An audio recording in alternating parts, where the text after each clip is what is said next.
his bestseller book, A Very Brief History of Time, famous physicist Stephen Hawking wrote that every equation would have the sales, the audience in our case. So today I came with a presentation about theoretical physics without an equation in it.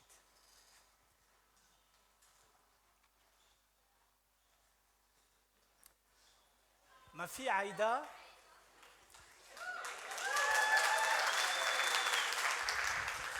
ça? Ouais, très bien. Ma fille Aïda a été scolarisée en septembre dernier. Depuis ce jour, nous tenons un tête-à-tête quotidien pour réviser les leçons du jour et éventuellement préparer celles du lendemain. Au départ, tout était nouveau pour elle. Les chiffres, les lettres, les mots, mais le plus important, les concepts. Donc les jours s'enchaînent et les difficultés à trouver des explications simples et claires aussi. Une fois dans le livre d'éducation scientifique et technologique, oui, je vous assure, ça existe, Sanaoula, il était question de définir deux états de la matière. Vous imaginez pour un enfant de 5 ans. La question était, c'est quoi un solide, c'est quoi un liquide? Et dans le livre, la définition disait que un objet est dit solide si j'arrive à le tenir dans ma main. Il est liquide dans le cas contraire. Autant que physicien, j'ai trouvé cette définition simple d'une efficacité redoutable. Mais au fond, je sais qu'elle est vague et imprécise.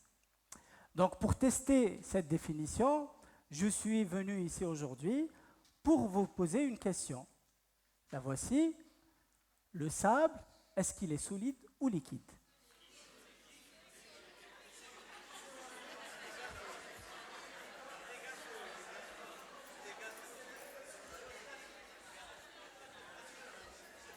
Oui, oui.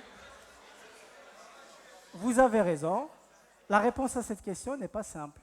Et je suppose que le concepteur du livre scolaire n'a certainement pas pensé au sable lorsqu'il a apporté cette définition-là. Pour répondre à la question, je n'ai pas ramené avec moi du sable, nous allons faire une expérience qu'on peut très bien faire avec l'esprit. Ce que disent les Allemands, ils disent Gedanken Experiment, une expérience avec l'esprit, mais que vous pouvez faire chez vous à la maison sans problème. Si on verse du sable sur une table, le sable va se déposer pour former un dépôt qui sera parfaitement à l'équilibre, contrairement à l'eau qui se mettrait à l'horizontale. Ce dépôt de sable qu'on appelle un tas peut même supporter une charge, comme un solide gaillard. Maintenant, si j'incline la table, le sable va couler comme un liquide. Donc cette faculté à être à la fois solide et liquide, sachez que ce n'est pas une spécificité du sable seul. Mais en fait, c'est une caractéristique générale de tous les membres d'une grande famille qu'on appelle la matière en grains, ou bien les matériaux granulaires. Les matériaux granulaires sont en fait omniprésents dans notre quotidien, et même à l'échelle de l'univers. On peut citer ici quelques exemples. Ça peut être du sucre en poudre ou en morceaux, ça peut être du riz, ça peut être du fric pour shorba, ça peut être du couscous, du berkoukes, ça peut être tous les légumes secs en fait, tous les fruits secs, mais pas seulement. La matière en grains peut se présenter sous la forme de poudre pharmaceutique, de gravier, ballast pour chemin de fer, mais aussi ça peut être la matière dont est composée les dunes, que ce soit ici en Algérie ou sur la planète Mars, ou même la matière qui compose les anneaux de Saturne. Donc en fait, la matière en grains, elle est omniprésente partout, même en géophysique et même en astronomie. Donc la compréhension de ces milieux granulaires, en fait, engage un jeu socio-économique et industriel qui est très important. Au départ, cette science était et restait pendant longtemps l'apanage des ingénieurs et des géophysiciens. Mais depuis une vingtaine d'années, la matière en grains est devenue le terrain de jeu pour un certain nombre de physiciens dont je fais partie.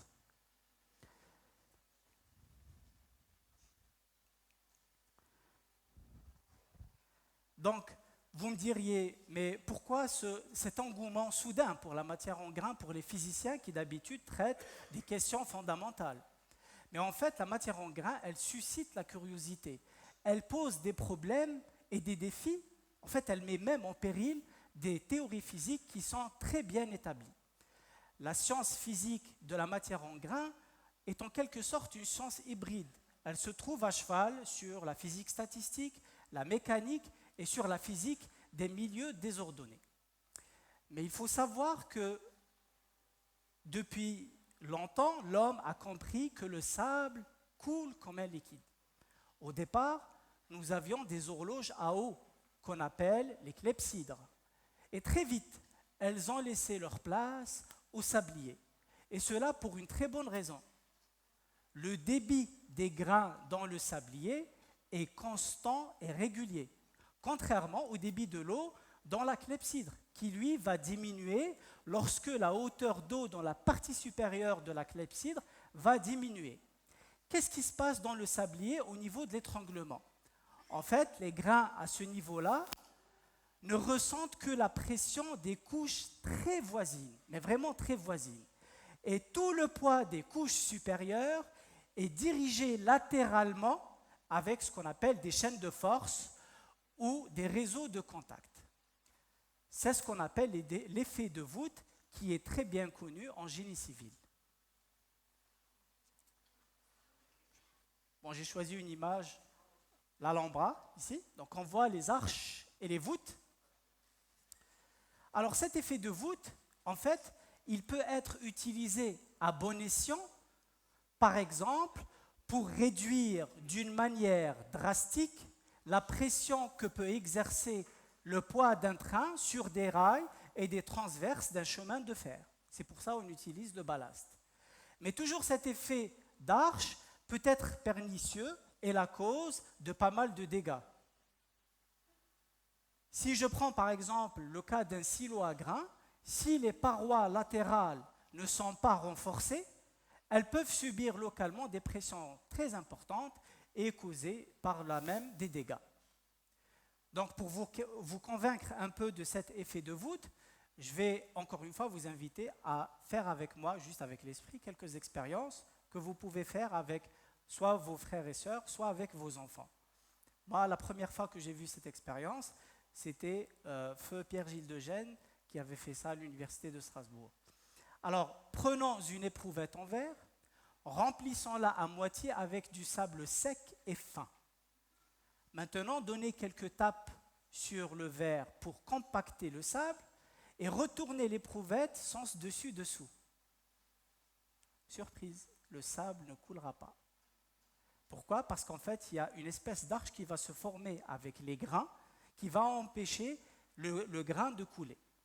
La deuxième expérience, toujours impressionnante, est la suivante. Si vous prenez un tube ou un cylindre vide dans lequel vous tenez bien droit un bâton en bois, remplissez le tube avec du sable fin et sec, donnez des coups sur le tube pour compacter le sable et maintenant essayez de retirer le bâton à la verticale. Vous verrez que c'est très difficile, voire impossible à faire, même pour Arnold Schwarzenegger. Ceci ressemble beaucoup, vous avez peut-être tous fait cette expérience lorsque vous avez essayé de retirer le pied d'un parasol de la plage lorsque vous l'avez enfoncé tôt le matin. Revenons maintenant un peu à notre cher sablier. Si l'on regarde la partie inférieure du sablier, le sable, lorsqu'il coule pour se déposer, il ne se met pas à l'horizontale, comme je l'ai dit tout à l'heure, comme un liquide à l'équilibre. En fait, il forme un cône de révolution avec un angle au sommet qui est très bien défini. Ce tas se forme en fait d'une manière totalement autonome. Il se forme à partir d'une succession d'avalanches. Et en fait, dans la nature, il y a quelqu'un qui a précédé les physiciens de la matière en grains. Il y a, est-ce que vous pouvez éteindre s'il vous plaît la lumière? Il y a ce qu'on appelle la larve du fourmilion. La larve du fourmilion, en fait, qu'est-ce qu'elle fait? Elle a compris en fait le fonctionnement des avalanches. Elle construit un piège impitoyable dont aucune fourmi ne sortira sauve. En fait, ce piège est la forme d'un trou avec une pente qui se trouve à l'état d'équilibre métastable ou critique. Lorsqu'une fourmi passe à côté du trou, la larve, qu'est-ce qu'elle fait? Il suffit qu'elle projette quelques grains de sable sur la pente et déclencher une avalanche qui va entraîner inexorablement la fourmi vers le trou. Et ça, c'est dans la nature. Toujours avec des expériences fantastiques, avec la matière en grains, je vous invite à faire une autre expérience chez vous, qui ne coûte rien du tout. Prenez un bol, mettez au fond 2 ou 3 noix et complétez avec des noisettes ou même des pois chiches. Maintenant, ce que vous allez faire, c'est que vous allez secouer verticalement le bol ou bien vous donner des petites tapes en dessous, suffisamment longtemps. Et qu'est-ce que vous allez remarquer? Vous allez voir que les noix qui étaient enfoncées à l'intérieur du tas, elles vont remonter toutes seules, comme par magie, à la surface, et en plus de ça, elles vont s'agréger, elles vont se mettre ensemble. Cet effet, on l'appelle la ségrégation. Bon, ce n'est pas très joli, mais c'est le cas de le dire. Alors, le phénomène de ségrégation est à premier abord en contradiction avec le second principe de la thermodynamique. Pourquoi? Parce que plus vous essaierez d'agiter le bol pour mélanger l'ensemble des noix, c'est-à-dire introduire du désordre, qu'est-ce qui se passe? Les noix se séparent, il y a de l'ordre qui se forme. Donc vous voyez tout le défi qu'on a avec la physique des grains.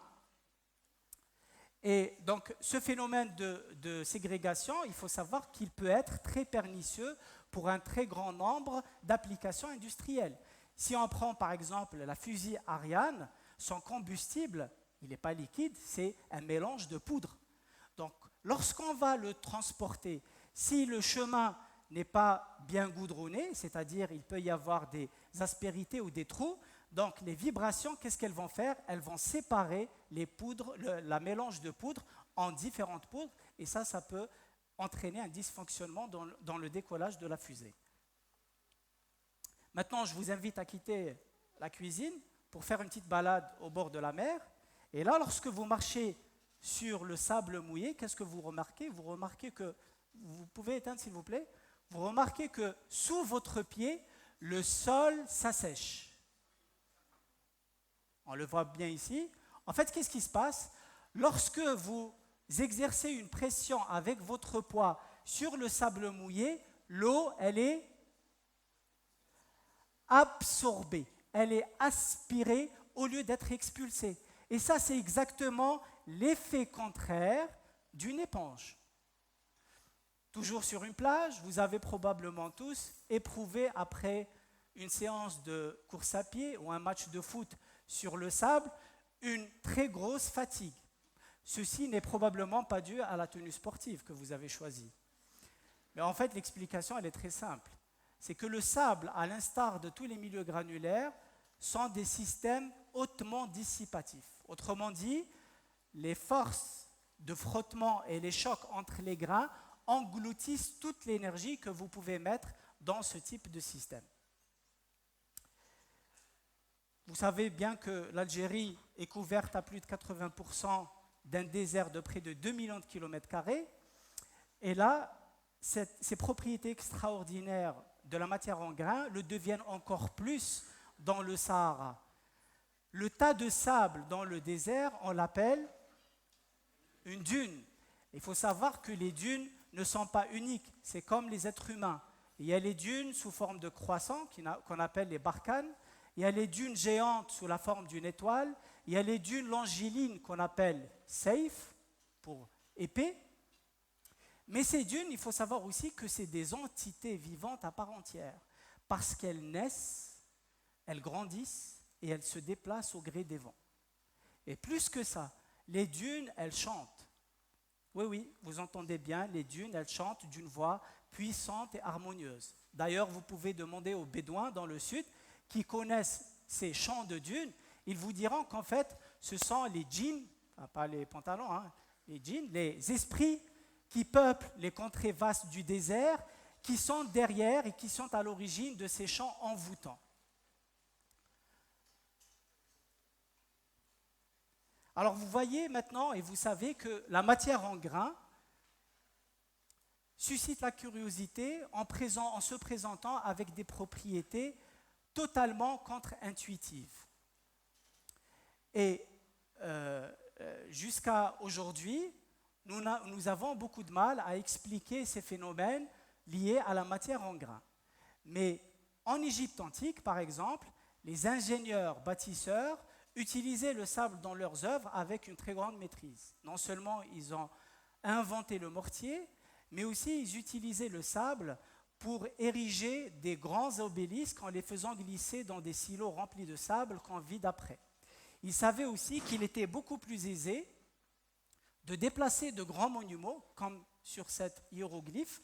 Il est plus aisé de déplacer les grands monuments en les faisant glisser sur des bancs sur lesquels on met un sable qui n'est ni trop sec ni trop mouillé. Alors, jusqu'à aujourd'hui, il n'y a personne qui a pu élaborer une théorie générale ou bien une théorie analytique dans laquelle on explique tous ces phénomènes étranges dans un même formalisme, comme il se fait par exemple en hydrostatique, en hydrodynamique ou même en électromagnétisme. Pierre-Gilles Degennes, prix Nobel de physique, le saint patron des cristaux liquides, un esprit bien curieux, vers la fin de sa vie, il a remis au goût du jour la physique et la science des grains. Il disait à propos de celle-ci, la science des grains n'est pas coûteuse. On peut jouer avec du sable, des lentilles, des pois chiches, tout ce que vous voulez. La science des grains n'est pas coûteuse, mais elle est très soigneuse. Et il disait aussi, parce que la matière désordonnée est caractérisée par un désordre, il disait que le désordre à l'échelle microscopique, c'est un animal bien dressé, il est dompté. Mais le désordre à l'échelle macroscopique, comme c'est le cas dans la matière en grains, il exige en fait de nouveaux explorateurs. Donc, avec une petite dose de naïveté, on peut penser qu'avec une pelle, un seau, un entonnoir, on peut proposer des PFE, projets de fin d'études, on peut encadrer des thèses, et puis pourquoi pas délocaliser son bureau et son laboratoire de recherche pour le mettre dans un bac à sable au fond d'un jardin d'enfants ou dans un coin de désert ou de plage. N'est-ce pas Einstein qui disait que jouer, c'est peut-être la forme la plus élevée, la plus élaborée de la recherche. Alors, sincèrement, je vous invite à jouer avec du sable, à vous amuser avec des légumes secs chez vous. Peut-être ainsi, vous dissiperez le brouillard sur l'une des problématiques fondamentales de la physique actuelle. Par la même occasion, vous trouverez peut-être des solutions pour stopper l'avancée du désert, ô combien importante pour notre pays. Vous pouvez peut-être même trouver des solutions à l'érosion des plages et des oueds. Mais plus que ça, vous pouvez même trouver des solutions pour désengorger les embouteillages monstres de la capitale Alger. Merci.